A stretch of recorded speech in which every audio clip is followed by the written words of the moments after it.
Hey there, folks. Before we dive in, I just want to say, if you're interested in stories like this, don't forget to follow our channel.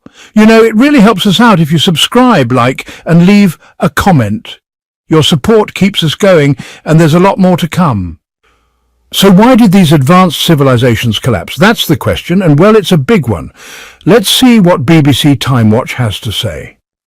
For the past 3 years, Egyptologist Hassan Mankhy has been working on his own theory to explain how Egypt fell into chaos. He invited me because he was determined to figure out why it happened when it did, especially during a time when Egypt was thriving.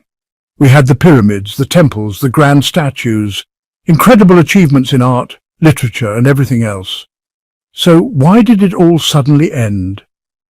I had to find the answer. I had to understand for myself why the old kingdom collapsed so dramatically. Traditionally, people believed that Egypt collapsed after the pharaoh died and a military conflict took over, but that doesn't tell the full story.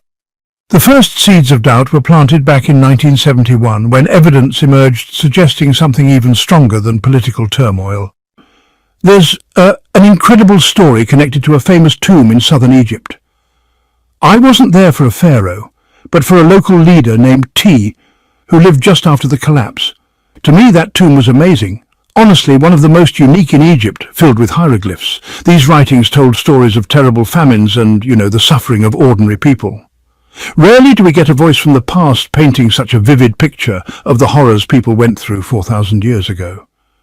One passage was especially moving. It described how people in southern Egypt were dying because everything was burning up. People came from everywhere just to find food. The writing on the wall was impossible to ignore. Meanwhile, in a cave, climate scientist Mirabah Matthews found something truly unique. Ancient rainwater trapped in limestone formations. When rain seeps through rock, it leaves behind minerals that form stalactites and stalagmites. Matthews discovered a way to measure the amount of rainfall thousands of years ago by sampling these formations.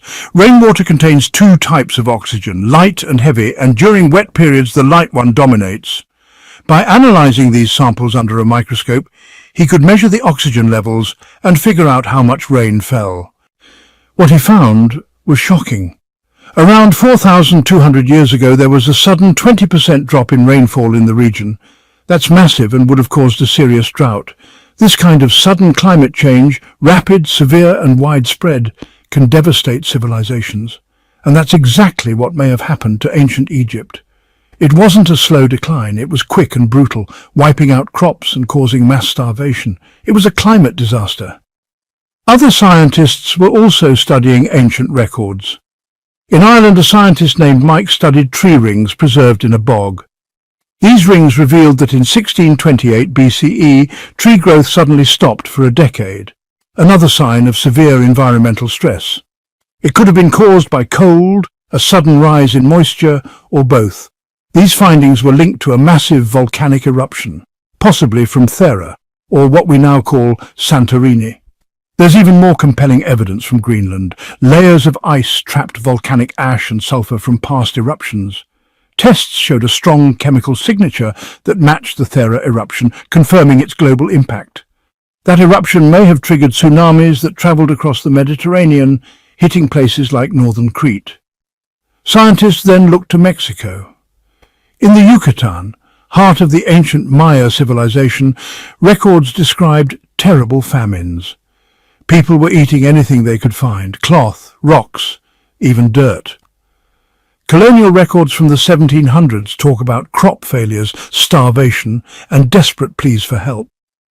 Dick, one of the researchers, believed a similar pattern of extreme drought and cold hit the entire northern hemisphere during the time of the Maya collapse.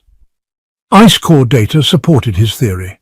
A chemical called ammonium, which tracks plant growth, showed a major drop. That meant less vegetation, likely caused by severe drought, and this was one of the worst periods in 2,000 years. But strangely, Mayan carvings rarely mention droughts. They focus on kings and gods.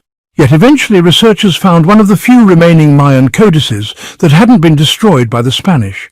It included a hieroglyphic symbol for drought. That was it. Proof that the Maya had experienced and documented this climate catastrophe. It was real, it was devastating, and it was part of their lives. Finally, I just want to thank you all for listening and, encourage you to follow the channel and watch future videos. Subscribe, like, and comment.